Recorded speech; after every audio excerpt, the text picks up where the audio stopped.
हम देखेंगे, और ये स्पेशली आपका क्लास जो है वो आपका 7 हो जाएगा, ठीक है ना, और 7 क्लास हो जाएगा।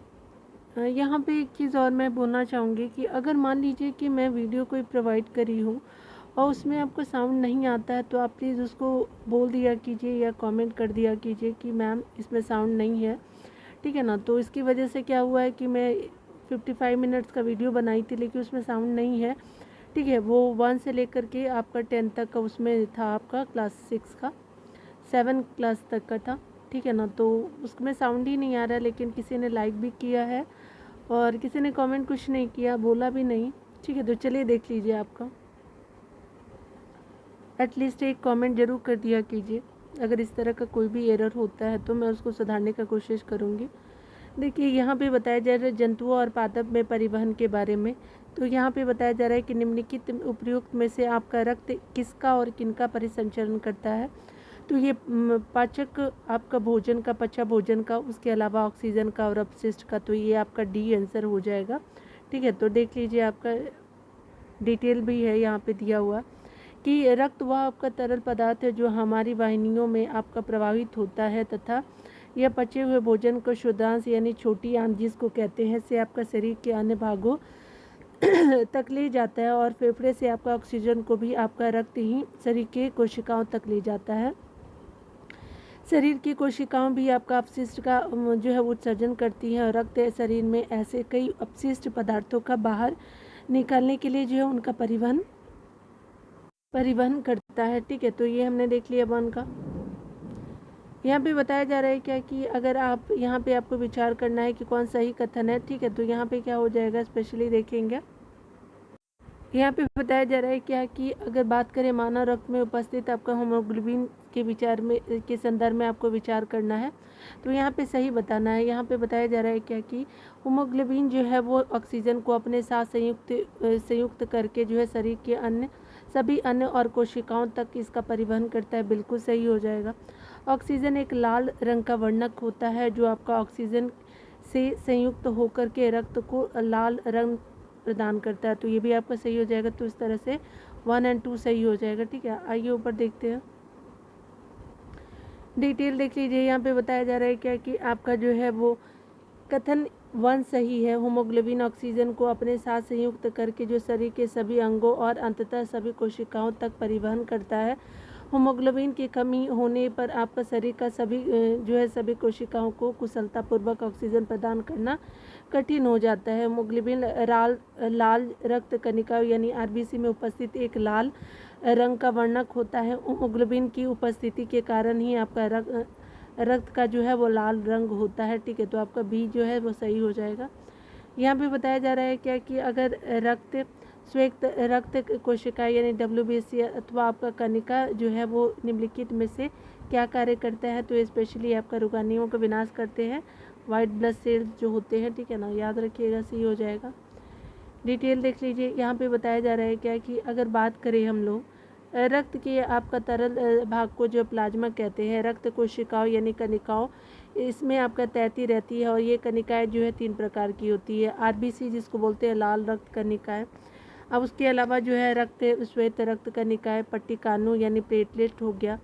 लाल रक्त कणिकाएं ऑक्सीजन और कार्बन डाइऑक्साइड का परिवहन करती है। श्वेत आपका रक्त कणिकाएं उन रोगाणुओं को नष्ट करती है जो आपका शरीर में प्रवेश कर जाते हैं, जबकि आपका जो है रक्त का थक्का बनना पट्टिकानु यानी प्लेटलेट्स के कारण होता है, ठीक है ना। तो चलिए आगे देख लेते हैं। यहाँ पे बताया जा रहा है कि कौन जो है वो सही सुमेलित नहीं है, ठीक है। तो यहाँ पे सही जो है आपका जो है वो मानव शरीर के परिसंचरण तंत्र का हिस्सा नहीं है। तो स्पेशली आपका जो किडनी नहीं होता है, रक्त होते हैं, रक्त वाहिनियाँ होती है, उसके अलावा हार्ट होता है। तो इस तरह से आपका किडनी नहीं होता, 4 नहीं हो जाएगा। देखिए, यहाँ पे बताया जा रहा है कि रक्त आपका परिसंचरण की खोज जो है वो स्पेशली विलियम हार्वे नामक एक जो है वो अंग्रेज चिकित्सक ने की थी। रक्त जो है रक्त वाहिकाएं एवं आपका जो है रक्त तीनों ही मानव शरीर के परिसंचरण तंत्र का हिस्सा है। रक्त जो है वो ऑक्सीजन, पचे हुए भोजन एवं अपशिष्टों का परिवहन करता है। ये परिवहन रक्त जो है वो वाहिकाओं के द्वारा होता है। शरीर में 2 प्रकार की रक्त वाहिनियाँ पाई जाती है, ठीक है। धमनी होती है और आपका शीरा होता है, ठीक है। धमनियाँ ऑक्सीजन में आपका ऑक्सीजन जो है वो आपका धमनियाँ हृदय से ऑक्सीजन समृद्ध रक्त को शरीर के सभी भागों में ले जाती है। चूँकि रक्त प्रवाह जो है तेज़ी से होता है और अधिक दबाव पर होता है, अतः वाहिनियाँ जो होती है स्पेशली क्या होता है कि ये वाहिनियाँ जो होती हैं वो आपकी दीवार, यहाँ पे फिर से देख लीजिए, यहाँ पे बोला जा रहा है कि धमनियाँ और सिरा और धमनियाँ जो है स्पेशली हृदय से ऑक्सीजन समृद्ध रक्त को जो है शरीर के सभी भागों में ले जाती है। ठीक है, हृदय से ऑक्सीजन के समृद्ध सभी जो है वो ऑक्सीजन समृद्ध रक्त को जो है शरीर के सभी भागों में ले जाती है। चूँकि रक्त प्रवाह तेजी से और अधिक दबाव पर होता है, अतः वाहिनियाँ जो होती हैं वो भित्तियाँ यानी दीवार मोटी और प्रत्यास्थ होती है। ठीक है, सिराएँ जो है कार्बन डाइऑक्साइड समृद्ध रक्त को जो है शरीर के जो है सभी, ठीक है, तो सिराएँ क्या करती है, तो शरीर के सभी भागों उसे वापस हृदय तक आपका ले जाती है। यहाँ पे बताया जा रहा है कि सिराओं की भित्तियाँ अपेक्षाकृत आपका पतली होती है और सिराओं में ऐसे बल्ब आपका लगे होते हैं जो आपका रक्त को केवल हृदय की ओर जो है प्रभावित आपका होने देते हैं। ठीक है, यहाँ पे बताया जा रहा है कि हृदय जो है वो आपका रक्त द्वारा पदार्थों के परिवहन के लिए पंप के रूप में कार्य करता है। वृक्क मानव शरीर के उत्सर्जन तंत्र का हिस्सा है, न कि आपका परिसंचरण तंत्र का। ठीक है, तो आगे देखिए यहाँ पे बताया जा रहा है क्या कि चिकित्सक जो है वो हृदय स्पंद को मापने के लिए जो निम्नलिखित में से कौन सा यंत्र का उपयोग करते हैं, तो स्टेथोस्कोप का यूज़ करते हैं, ये हो जाएगा। ठीक है, यहाँ पे बताया जा रहा है क्या कि आपका जो है हृदय 4 कक्षों में आपका बटा होता है। हृदय के कक्ष की भित्तियाँ पेशियों की बनी होती है। ये पेशियाँ लयबद्ध रूप से संकुचन और विश्रांति करती है, जो आपका हृदय स्पंद यानी हार्ट बीट कहलाती है। चिकित्सक हृदय स्पंद को मापने के लिए स्टेथोस्कोप का प्रयोग करते हैं, जो आपका हृदय स्पंद को जो है वो की ध्वनि को आवर्धित कर देता है। ठीक है, यानी हृदय स्पंद की ध्वनि को आवर्धित कर देता है। पेशमेकर जो है हृदय गति के कम हो जाने पे जो है उसे सामान्य स्थिति में लाने हेतु प्रयोग होने वाला उपकरण है। ठीक है ना, आगे देखिए यहाँ पे बताया जा रहा है कि इलेक्ट्रोकार्डियोग्राफ जो है ईसीजी जिसको बोलते हैं कम प्रयोग संकुचन एवं विश्रांति के समय उत्पन्न विद्युत वाहक बल को मापने एवं आपका हृदय के किसी प्रकार के विकार को पता लगाने के लिए होता है। इलेक्ट्रो एन्सेफलोग्राम जो होता है ईईजी का जो प्रयोग है वो स्पेशली मस्तिष्क में आपका जो है वो विद्युत क्रियाओं को जो है निरूपित करने तथा मस्तिष्क संबंधी जो है वो रोगों का निरूपण करने के लिए इलेक्ट्रोइंसेफलोग्राफ का ईईजी का यूज़ करते हैं। ठीक है, यहाँ पे देखिए यहाँ पे बताया जा रहा है कि आपका कौन सा जो है वो स्पेशली आपका परिसंचरण का हिस्सा नहीं है। ठीक है, तो ये आपका जो है मछली होता है, लेकिन आपका हाइड्रा और स्पंज नहीं होता, तो आपका 2 और 3 हो जाएगा। ठीक है, देखिए यहाँ पे बताया जा रहा है क्या कि हाइड्रा और स्पंज जैसे आपका कुछ जंतुओं में कोई परिसंचरण तंत्र नहीं पाया जाता है। इस जल में भी जिस जल में वे रहते हैं वहाँ पे वहीं उनके शरीर में प्रवेश करके उनके भोजन और ऑक्सीजन का आपूर्ति कर देता है। ठीक है, उसके अलावा जब जल बाहर निकलता है तो वो अपने साथ क्या करते हैं, तो कार्बन डाइऑक्साइड और अपशिष्ट पदार्थों को भी ले जाता है। अतः परिसंचरण रक्त जो है वो रक्त के समान सरल की आवश्यकता इन्हें नहीं होती है। ठीक है, तो इन्हें जो है वो आपका परिसंचरण हेतु रक्त के समान तरल की आवश्यकता नहीं होती है। सामान्यतः जो है मछलियों में परिसंचरण तंत्र जो पाया जाता है, ठीक है, मछली में होता है लेकिन अन्य में नहीं होता है। यहाँ पे बताया जा रहा है कि अपोह जो है वो डायलिसिस जो है वो की विधि निम्नलिखित में से किसकी अक्रिय हो जाने पे जो है वो आपका यूज़ किए जाते हैं। तो ठीक है, तो ये देख लीजिए किसका यूज़ करते हैं, तो स्पेशली जो है वो बी हो जाएगा। ठीक है, किडनी आपका हो जाएगा, वृक्क जिसको बोलते हैं। तो आपका वृक्क का जो मुख्य कार्य जो है रक्त को छानना होता है। अपोह की आपकी विधि का प्रयोग वृक्क की आपके अक्रिय हो जाने की स्थिति में किया जाता है। इस विधि में आपका कृत्रिम वृक्क द्वारा जो है रक्त को आपका नियमित रूप से छाना जाता है। वृक्क आपका जो है मानव शरीर के उत्सर्जन तंत्र का जो महत्वपूर्ण हिस्सा है।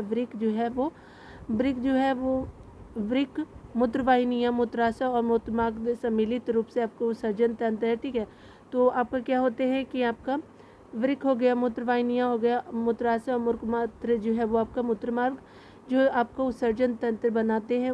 मानव उत्सर्जन तंत्र द्वारा जो है वो लवण और यूरिया जो है जल के साथ जो है पसीने और मूत्र के रूप में जो है शरीर से बाहर निकल जाते हैं। स्पेशली बताया जा रहा है कि शरीर से से निकलने वाला पसीना शरीर में हानिकारक तत्वों को बाहर निकलने के साथ साथ आपका शरीर को ठंडा होने बनाए रखने में भी आपका उपयोगी है। ठीक है, तो सहायता करता है। चलिए आगे देख लीजिए, यहाँ पे बोला जा रहा है कौन सही है। ठीक है, तो यहाँ पे बताया जा रहा है कि आपका जो है कुछ जंतुओं के शरीर में से आपका अपशिष्ट रसायनों के निष्कासन के संदर्भ में है, तो कथन बताना है क्या होगा। तो यहाँ पे जो है मछलियाँ जो है मछली कोशिका के अपशिष्ट उत्पादों को अमोनिया के रूप में उत्सर्जित करता है, तो बिल्कुल सही। सर्प अपने शरीर से अपशिष्ट के रूप में नाइट्रिक अम्ल उत्सर्जित करता है, नहीं, ए हो जाएगा। ठीक है ना, तो आप देख सकते हैं कि यहाँ पे आपका ए है। जंतुओं के शरीर में रसायनों के निष्कासन की विधि जल की उपलब्धता पर निर्भर करती है। मछली जैसे आपका जलीय जंतु कोशिका के अपशिष्ट उत्पादों को अमोनिया के रूप में उत्सर्जित करते हैं, जो सीधे जल में घुल जाते हैं। ठीक है, आगे बताया जा रहा है क्या कि पक्षी, मछली, सर्प जैसे कुछ आपका जंतु अपने शरीर से अपशिष्ट पदार्थ का उत्सर्जन अर्ध आपका घन यानी सेमी सॉलिड पदार्थ के रूप में करते हैं। ये आपका पदार्थ यूरिक अम्ल होता है। ठीक है, याद रखिएगा। जैसे आपका पक्षी होगा, छिपकली जो है वो यूरिक अम्ल निकालते हैं। ठीक है ना, यहाँ पे बताया जा रहा है क्या कि ये सफ़ेद रंग का जो है आपका यौगिक होता है। ठीक है, मानव द्वारा आपका अपशिष्ट जो है उत्सर्जित अपशिष्ट पदार्थ में यूरिया प्रमुख है। ठीक है, याद रखेंगे। यहाँ पे बताया जा रहा है क्या कि अगर आप बात करें तो यहाँ पे मिलान करना है। ठीक है, पौधों के भाग हो गए और उनके कार्य है, तो चलिए यहाँ देख लीजिए। यहाँ पे बताया जा रहा है कि आपको पता होगा कि यहाँ पे देखिए रंध्र जो क्या होते हैं, तो रंध्र स्पेशली होते हैं आपका बाष्पोत्सर्जन, तो 3 हो जाएगा। रंध्र क्या हो जाएगा, बाष्पोत्सर्जन। जाइलम तो जल आपको पता ही होगा। ठीक है, फ्लोएम क्या होता है, खाना, फल लेकर के जाओ। ठीक है, मूल रोम क्या होता है, तो जल का अवशोषण करते हैं, तो ये क्या हो गया, 4 हो गया। ठीक है, 3 2 1 जो है 4 हो गया, आपका सी हो जाएगा। चलिए यहाँ देख लीजिए, यहाँ पे बताया जा रहा है क्या कि आपका जो सी है वो स्पेशली जाइलम दारू जो है आपका जल एवं आपको पोषक तत्वों के परिवहन के लिए जो है पादपों में आपका जो संवहन ऊतक यानी ऊतक कोशिकाओं का वह समूह होता है जो किसी जीव में किसी कार्य विशेष को संपादित करता है या होता है। ठीक है, आपका संवहन ऊतक होता है, इसे जाइलम कहते हैं। फ्लोएम जो होता है पोषक वाह जैसे कहते हैं। पौधों में आपका पत्तियां भोजन का अवशोषण करती हैं, भोजन को पादों के सभी भागों में ले जाया जाता है। यह कार्य एक भोजन आपका संवहन ऊतक द्वारा किया जाता है, इसे फ्लोएम कहते हैं। ठीक है, यहाँ पे बताया जा रहा है क्या कि अगर बात करें यहाँ पे हम लोग की मूलों कथन ए और कारण आर, तो मूलों द्वारा मृदा से अवशोषित जल अभिकर्षित यानी खींचकर होकर के जो है आपका अभिकर्षित होकर के तने और पत्तियों तक पहुँचता है। उसके अलावा बताया जा रहा है कि पत्तियों से जल के वाष्पोत्सर्जन के कारण एक चूसन बल आपका निर्मित होता है, तो बिल्कुल ये सही होता है, ए हो जाएगा। ठीक है ना, देखिए यहाँ बताया जा रहा है क्या कि पौधों में आपका पादपों में जो है वाष्पोत्सर्जन के कारण एक चूसन बल जो है वह आपका निर्मित होता है, जिसके कारण मूलों द्वारा आपका मृदा से अवशोषित जल अभिकर्षित यानी खींच कर के अभिकर्षित होकर के तने और पत्तियों से पहुंचता है। ए और आर जो दोनों सही है, आर ए का जो सही स्पष्टीकरण है। वाष्पोत्सर्जन का यह आपका प्रकरण पादपों को ठंडा रखने में भी सहायक होता है। ठीक है, यहाँ पे देखिए, यहाँ पे बताया जा रहा है कि कौन सा जो है वो सही है, तो देखिए यहाँ पे जो है वो सही की बात की जा रही है, तो आपका दोनों में से कोई भी सही नहीं है। क्यों, डिटेल देख लीजिए। फुस्फुस धमनी ऑक्सीजन समृद्ध आप रक्त का जो है प्रवाह करती है, तो आपका फुस्फुस धमनी नहीं करती है। फुस्फुस सिरा जो है वो कार्बन डाइऑक्साइड समृद्ध रक्त का प्रवाह करती है, तो नहीं, आपका जो है गलत हो जाएगा, डी हो जाएगा। देखिए यहाँ पे बताया जा रहा है क्या कि आपका जो है उपयुक्त आपका दोनों गलत है। फुस्फुस धमनी आपका जो है वो कार्बन डाइऑक्साइड समृद्ध रक्त को हृदय से या फेफड़े में ले जाता है। ठीक है, तो याद रखेंगे फुस्फुस सिरा जो है ऑक्सीजन जो आपका समृद्ध रक्त को फेफड़े से हृदय में ले जाता है। ठीक है, तो याद रखिएगा, एक हार्ट से लेकर के फेफड़ा तक जाता है, यहाँ पे देख सकते हैं। तो यहाँ पे क्या है, तो आपका एक जो है हार्ट से है आपका जो है वो फेफड़ा तक लेके जाता है और रक्त से आपका फेफड़ा तक लेके जाता है, रक्त को फेफड़े से हृदय तक लेके जाता है। जस्ट अपोजिट हो जाएगा सीरा, देख लीजिए। ठीक है, सीरा और आपका जो है धमनी। ठीक है, तो यहाँ पे क्या हो जाएगा कि आपका दोनों गलत हो जाएगा। ठीक है ना, चलिए यहाँ पे बताया जा रहा है क्या कि यहाँ पे बात करें किसी आपका वयस्क व्यक्ति का जो है हृदय 1 मिनट में कितनी बार धड़कता है, तो 70 से 80 बार धड़कता है, ठीक है। और अगर एक्सरसाइज वगैरह करते तो ज़्यादा हो जाता है। देखिए बी हो जाएगा, परिसंचरण तंत्र में जो है आपका हृदय और आपका रक्त वाहिनियाँ होती है। किसी वयस्क के व्यक्ति का जो हृदय 1 मिनट में आपका जो है लगभग 70 से 80 बार धड़कता है, जिसे हार्ट बीट यानी हृदय स्पंदन दर कहते हैं, ठीक है।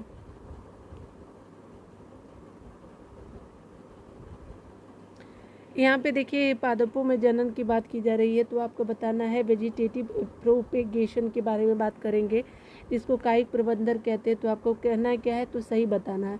कायिक प्रबंधन द्वारा पौधे जो है वो पादप कम अवधि में उगाए जा सकते हैं, बिल्कुल सही है। बीजों द्वारा उगाए जाने वाले पादपों की अपेक्षा कायिक प्रबंधन द्वारा उत्पन्न पादपों में पुष्प और फल आने से अधिक समय लगते हैं, नहीं कम समय लगते हैं, ठीक है। ए सही हो जाएगा, ठीक है। देखिए यहाँ पे क्या है, तो ए सही हो जाएगा, ए सही है और 2 गलत है, ठीक है। पादपों में जनन 2 प्रकार से होता है, एक स्पेशली आपका अलैंगिक जनन होता है, लैंगिक जनन होता है। अलैंगिक जनन की कुछ विधियाँ जो है वो स्पेशली क्या होता है, तो आपका खंडन, मुकुलन, ये आपका अलैंगिक जनन में है। आपका बीजाणु निर्माण उसके अलावा कायिक प्रबंधन और कायिक प्रबंधन है, ये सारे क्या है, अलैंगिक जनन के हैं एग्जाम्पल। उसमें कायिक प्रबंधन की विधियों में पत्तियां होती हैं, तना होता है, मूल जैसे आपके कायिक भागों में नए पादप पाए जाते हैं, ठीक है। कायिक प्रबंधन द्वारा जो है वो कम समय में जो है आपका कायिक प्रबंधन द्वारा जो है पादप कम अवधि में उगाए जा सकते हैं। साथ ही आपका बीजों द्वारा लगाए जाने वाले पादपों को की अपेक्षा कायिक प्रबंधन द्वारा उत्पन्न पादपों में पुष्प और फल कम अवधि में आ जाते हैं, ठीक है। तो हमने देख लिया, चलिए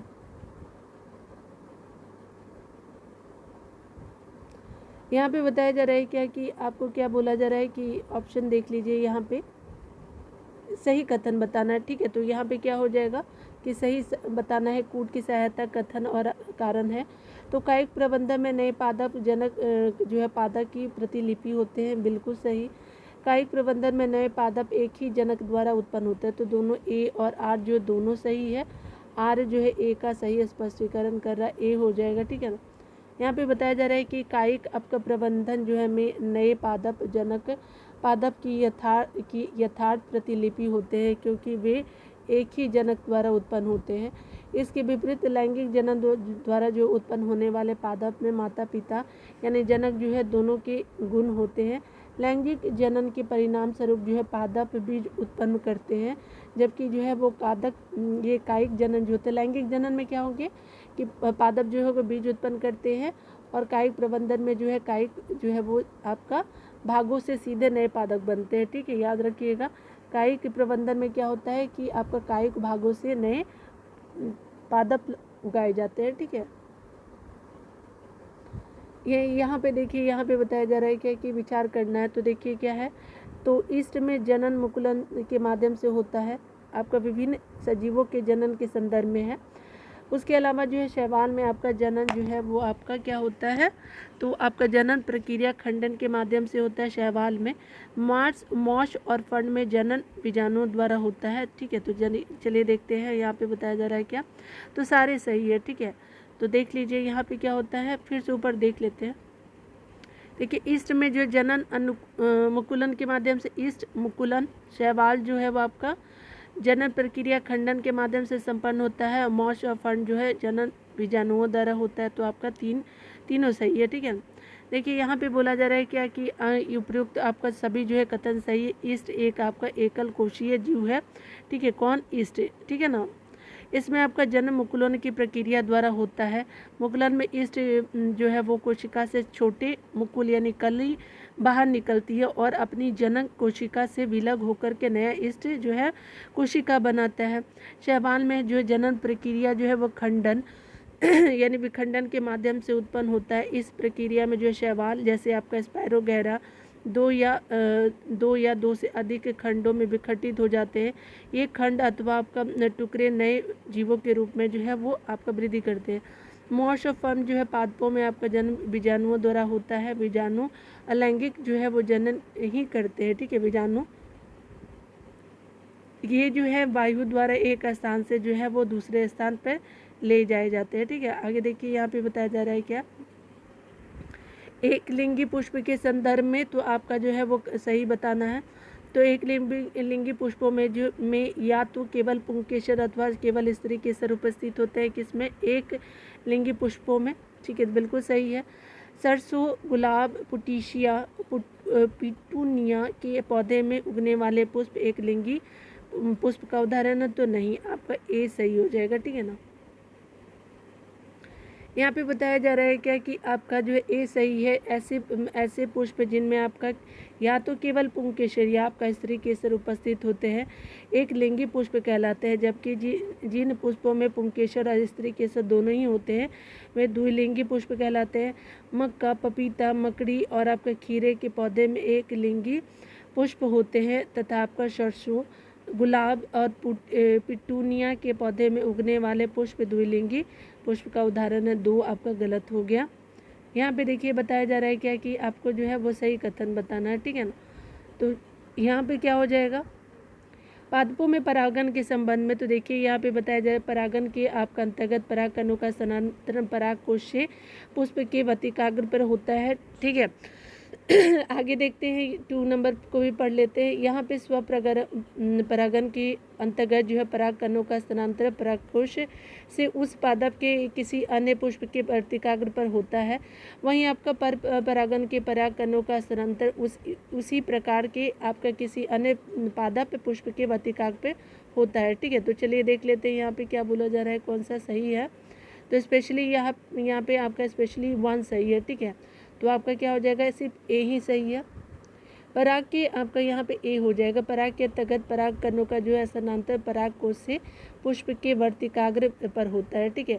यहाँ पे बताया जा रहा है कि ये सही है। ठीक है। यहाँ पे आपका स्वपरागन के अंतर्गत जो है परागकणों का स्थानांतरण जो परागकोश से उसी पादप के किसी अन्य पुष्प के वर्तिकाग्र पर होता है, वही आपका जो है परागकण में आपका परागकणों का जो है परागकण में परागकणों का स्थानांतरण उसी प्रकार के किसी अन्य जो है वो आपका पादप पुष्प के वर्तिकाग्र पर होता है। ठीक है। तो आपका ये गलत है।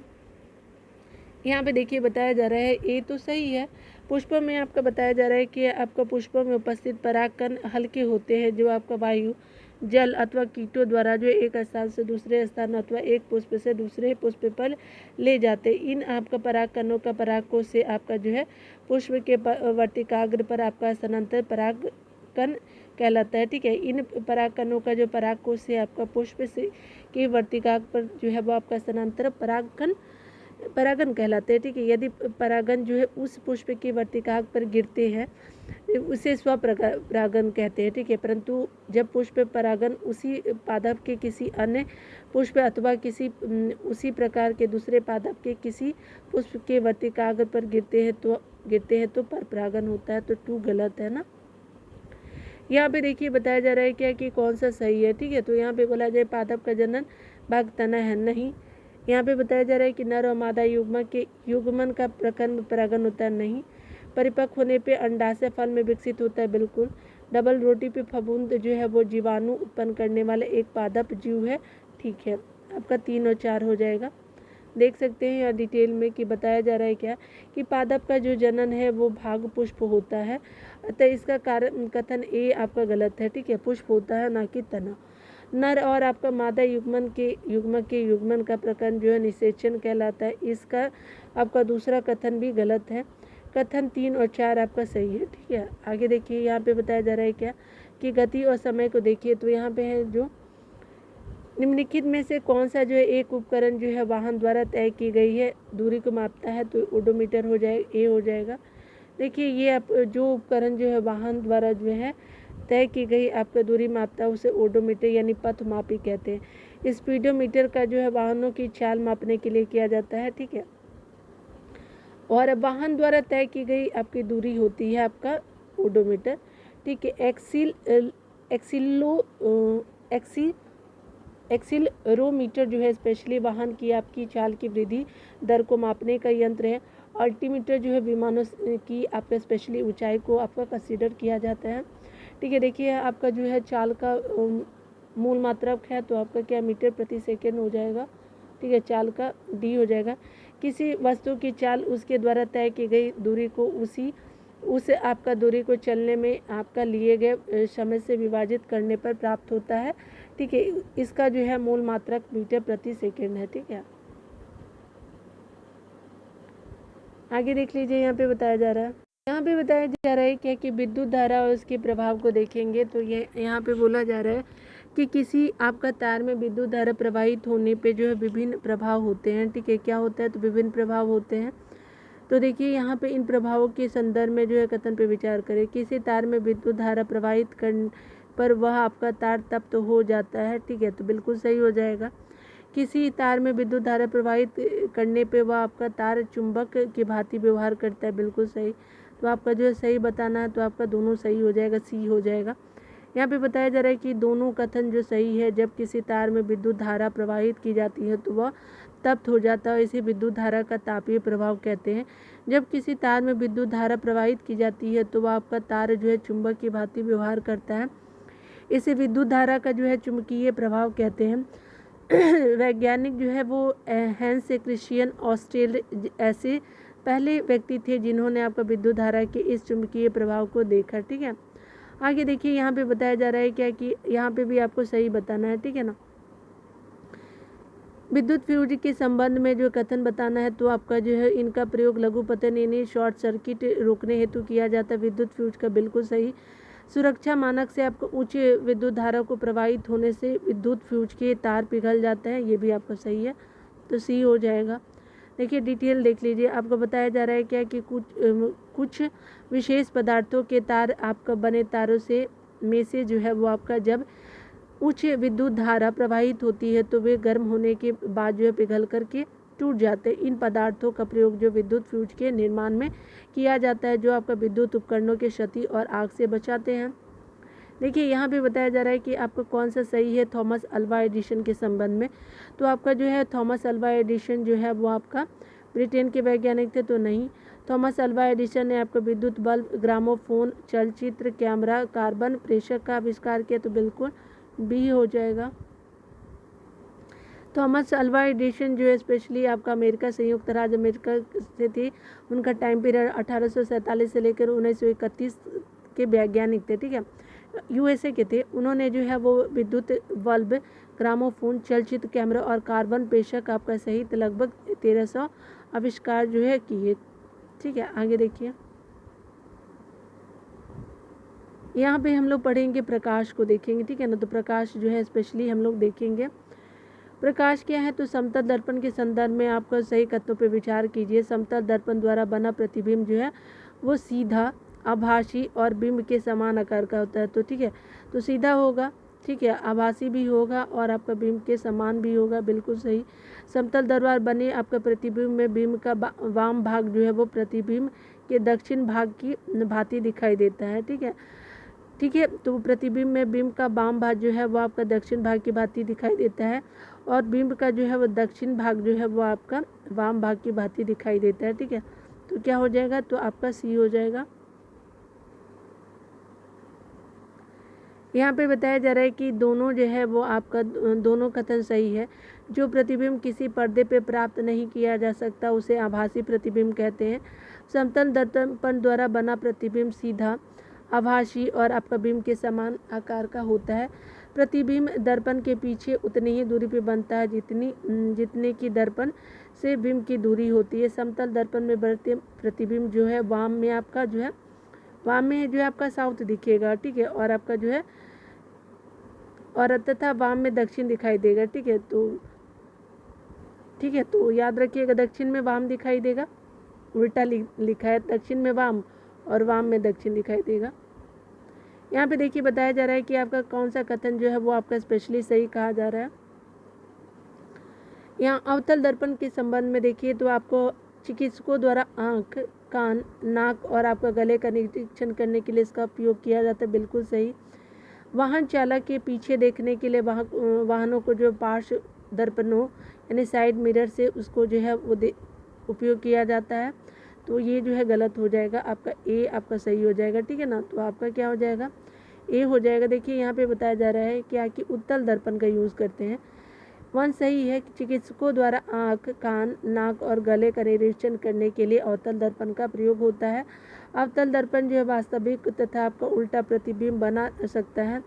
जब बिंब यानी वस्तु को दर्पण के अत्यंत निकट रखते हैं तो प्रतिबिंब आभासी, सीधा तथा आवर्धित होता है। दंत विशेषज्ञों द्वारा अवतल दर्पण का प्रयोग जो है दांतों का बड़ा प्रतिबिंब देखने के लिए किया जाता है। ठीक है, आगे देखिए बताया जा रहा है क्या कि 2 गलत है कथन।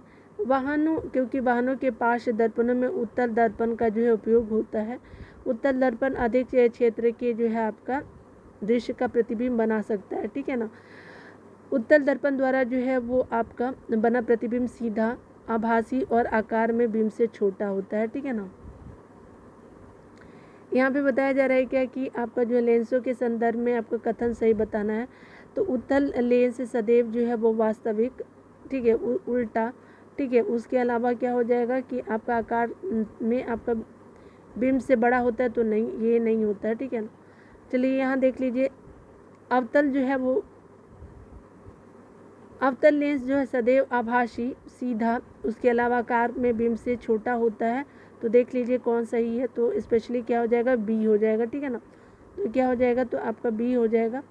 तो यहाँ पे बताया जा रहा है क्या कि अगर बात करें हम लोग अवतल दर्पण, तो देख लिया कि उत्तल लेंस में आपका जो है वास्तविक नहीं होता है, उल्टा और आकार में बिंब का ये आपका सही नहीं है।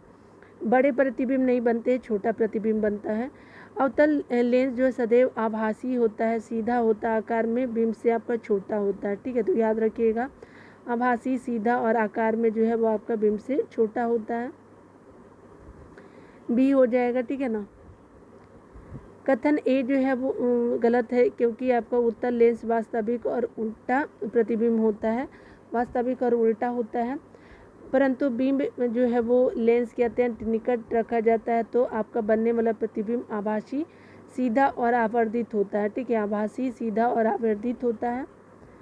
आगे बताया जा रहा है कि उत्तल लेंस का आवर्धक लेंस की तरह भी आपको जो है उपयोग किया जाता है।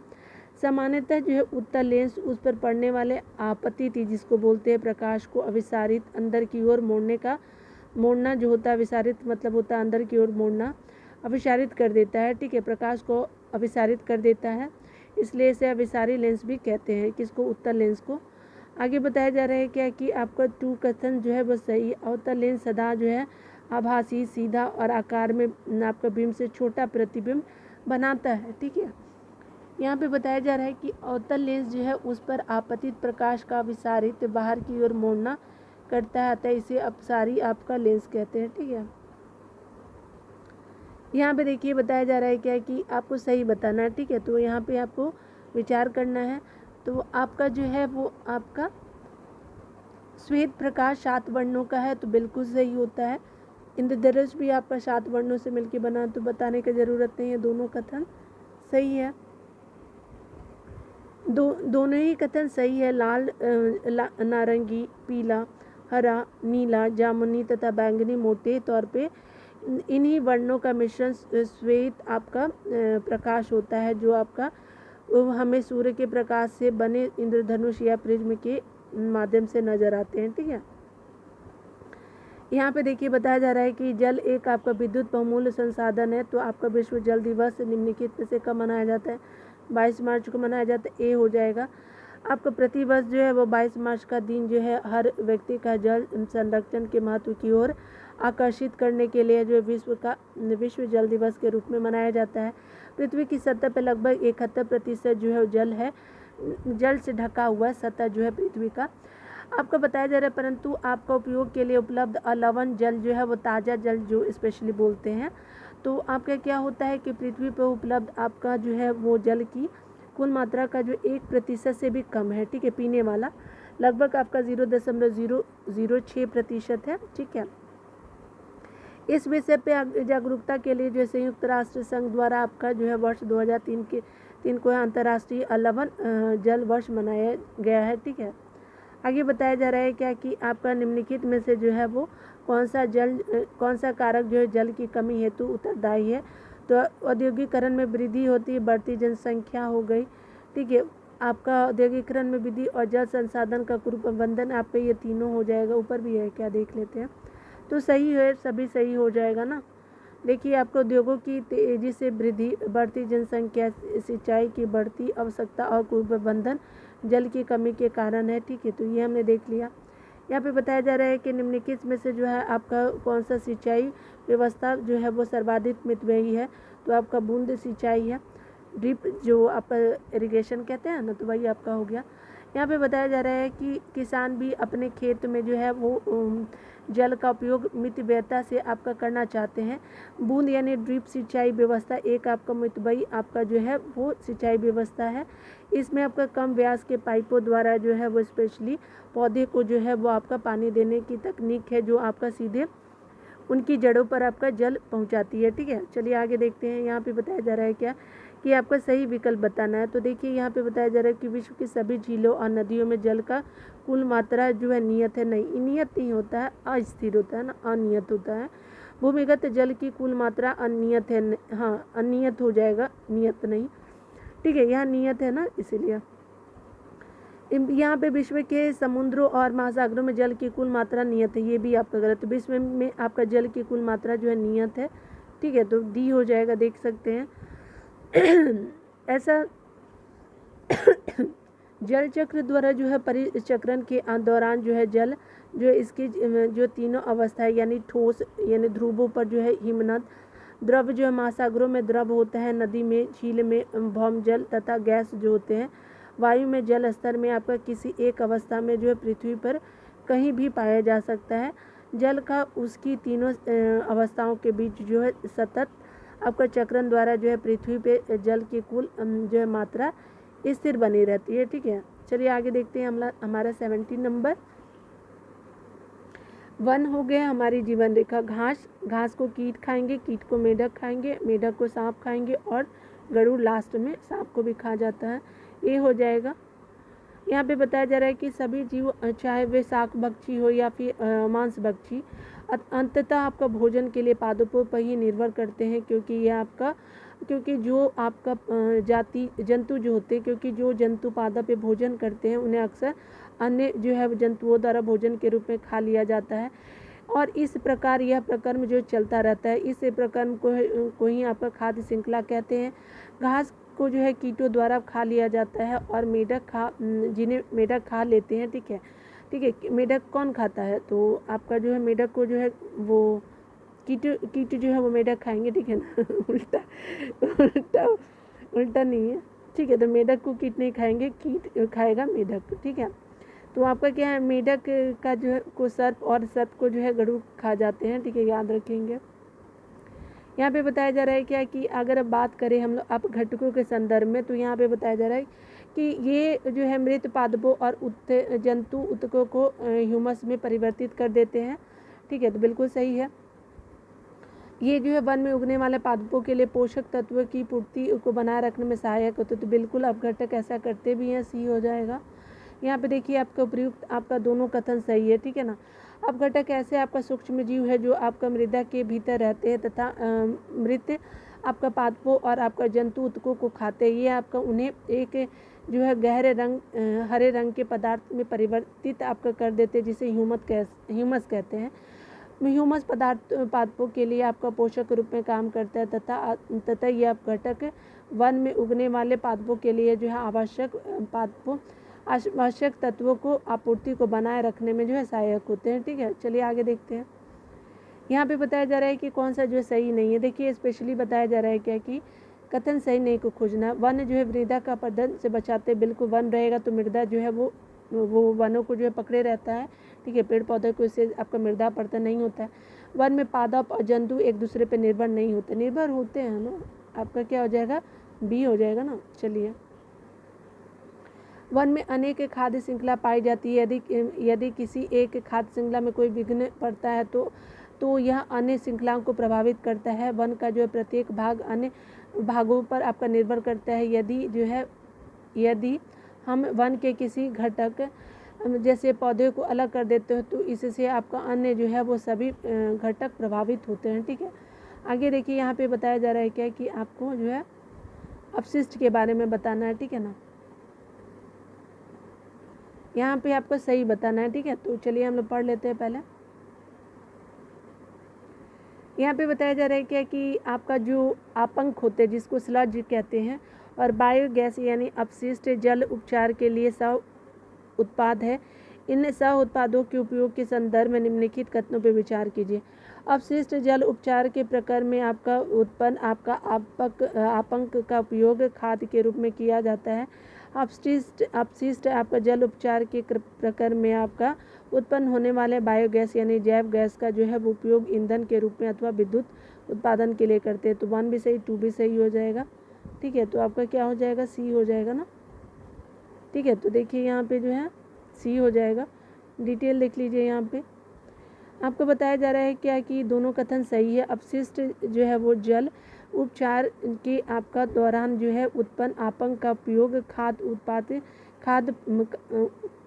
आपंक का उपयोग जो है वो खाद के रूप में किया जाता है, जिसमें आपका कार्बनिक पदार्थ और पोषक तत्व पुनः मृदा में वापस चले जाते हैं। क्लोरीन और ओजोन जैसे रसायनों का उपयोग जो है जल को रोगाणु रहित करने के लिए किया जाता है। इस प्रकार में उत्पन्न होने वाले बायोगैस का उपयोग जो है ईंधन के रूप में किया जाता है।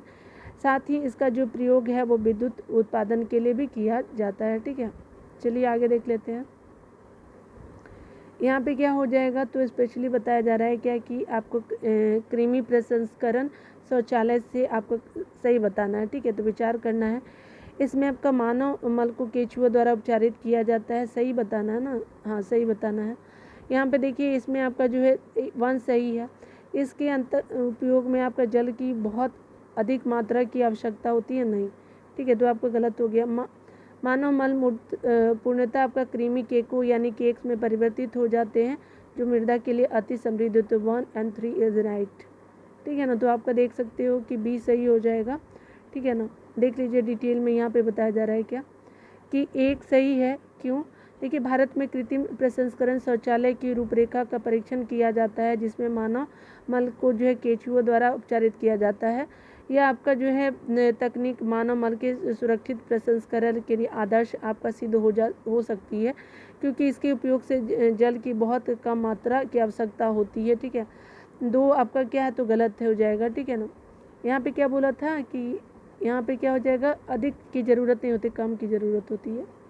ठीक है ना, यहाँ पे देखिए कम बोला है ना, ऊपर अधिक लिखा है। यहाँ पे बताया जा रहा है कि 3 को देखिए, क्योंकि इस शौचालय का संचालन बहुत जो है सरल और आपका स्वच्छतापूर्ण है, और इसमें जो है आपका इसमें आपका मानव मल जो है पूर्णतः कृमि केकों में परिवर्तित हो जाता है, जो मृदा के लिए आपका बहुत ही समृद्ध पोषक का कार्य करते हैं। ठीक है, तो हमने 1 और 3 जो है सही माना है इसके अंतर्गत। ठीक है, तो इस तरह से जो है आपका यूनिट जो है ना 7 ख़त्म हो जाता है। ठीक है, मिलते हैं अगले वीडियो में। खुद का ख्याल रखिए। और एक और बात मैं बोलूँगी, क्योंकि देखिए मैं आपको वीडियो नंबर 4 तो बनाई थी, देखिए वॉल्यूम की वजह से तो वो आपको साउंड जो आपको सुनाई दे ही नहीं पा रहा है। तो वीडियो 4 आपका अगेन आएगा। ठीक है, उसमें कोशिश करूँगी कि वीडियो आपको सुनाई दे, वॉल्यूम वगैरह का कोई इंटरप्शन ना हो। ठीक है, तो ये आपका वीडियो 5 होगा। ठीक है, तो आप उसको देख लीजिएगा, और मैं जल्दी अपलोड करने का कोशिश करती हूँ वीडियो नंबर 4। ठीक है, तो चलिए देखते हैं। खुद का ख्याल रखिए, बढ़ते रहते क्या।